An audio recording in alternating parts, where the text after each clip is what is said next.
कभी आपने सोचा है अगर आपके पास इतना पैसा हो कि आप 7 पीढ़ियों को भी लग्जरी जिंदगी दे सको तो क्या आप वो पैसा गरीबों को दान कर दोगे? एक इंसान ने ऐसा किया। उसने अपनी कंपनी का 66% हिस्सा चैरिटी को दे दिया और जब उनसे पूछा गया क्यों तो वो मुस्कुराए और बोले because money is not everything, humanity is. दोस्तों, ये कहानी है भारत के सबसे भरोसेमंद नाम की। ये कहानी है एक ऐसे इंसान की जिसने साबित कर दिया कि बिजनेस सिर्फ पैसे कमाने के लिए नहीं बल्कि समाज बनाने के लिए होना चाहिए। ये कहानी है रतन टाटा की। 28 दिसंबर 1937 मुंबई में रतन टाटा का जन्म एक संपन्न पारसी परिवार में हुआ, लेकिन उनका बचपन आसान नहीं था। जब वो सिर्फ 10 साल के थे उनके माता पिता का तलाक हो गया। पिता अलग हो गए, माँ ने दोबारा शादी कर ली। रतन और उनके भाई को उनकी दादी ने पाला। सोचो, एक बच्चा जिसके पास सब कुछ है, नाम, दौलत, परिवार का नाम, लेकिन घर में प्यार और अपनापन ही सबसे बड़ी कमी थी। शायद इसी दर्द ने उन्हें बाद में इंसानियत का सच्चा मूल्य सिखाया। बचपन में वो बहुत शर्मीले थे, क्लास में सबसे पीछे बैठते थे, लेकिन अंदर एक आग थी, कुछ कर दिखाना है। रतन टाटा को इंजीनियरिंग का शौक था। वो कॉर्नेल यूनिवर्सिटी यूएसए गए और आर्किटेक्चर में डिग्री ली। 1962 में टाटा ग्रुप से जुड़े।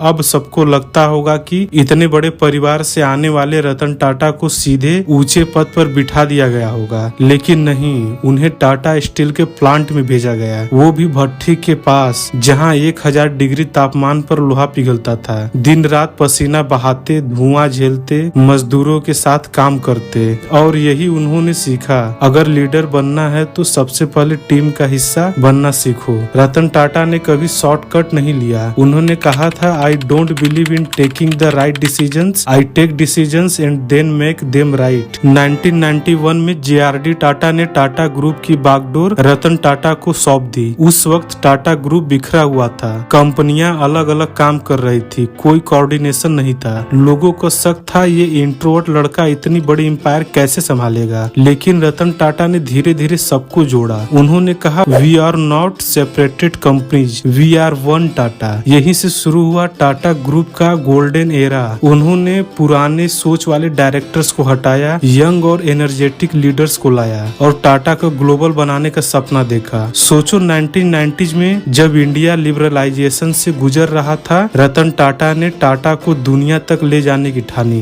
ये आसान नहीं था, लेकिन वो कहते थे, take the stones people throw at you and use them to build a mountain.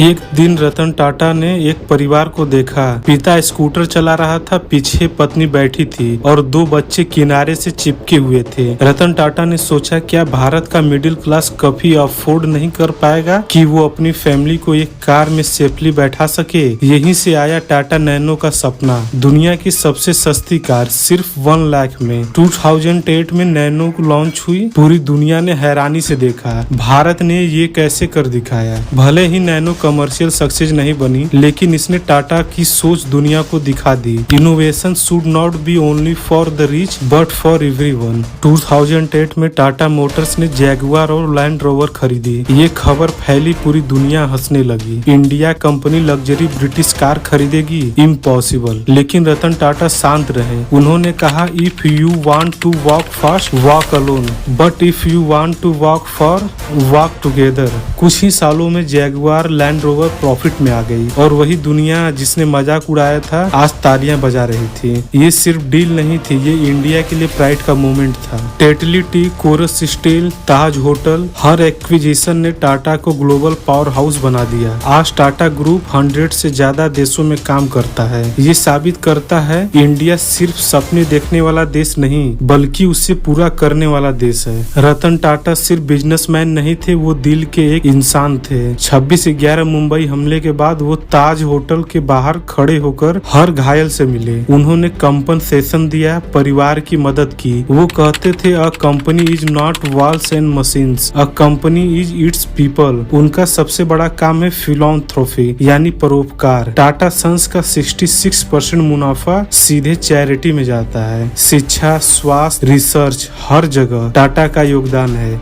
IISc Bangalore, TIFR, AIIMS cancer अस्पताल, कहाँ नहीं है टाटा का नाम। शायद यही वजह है कि लोग उन्हें कहते हैं, Tata is not just a brand, Tata is trust. उनकी सोच ने टाटा ग्रुप को सिर्फ ग्लोबल ब्रांड नहीं बनाया बल्कि हर भारतीय के दिल में इज्जत दिलाई। दोस्तों, रतन टाटा सिर्फ एक नाम नहीं है, वो एक सोच है, वो एक सपना है जो करोड़ों भारतीयों को रास्ता दिखाता है। उन्होंने सिखाया सच्चा बिजनेसमैन वही है जो इंसानियत को साथ लेकर चले। आज जब उनका नाम लिया जाता है तो हर भारतीय के दिल में सिर्फ एक शब्द निकलता है, रिस्पेक्ट। क्योंकि रतन टाटा इंडिया के प्राइड थे, इंडिया के जेंटलमैन और एक ऐसी लेगेसी जो हमेशा जिंदा रहेंगे। कमेंट करके बताओ कि तुम्हें रतन टाटा की कौन सी बात अच्छी लगी और चैनल को सब्सक्राइब करो। और मैं हूँ जय और ये था जर्नी ऑफ विजडम बाय जय।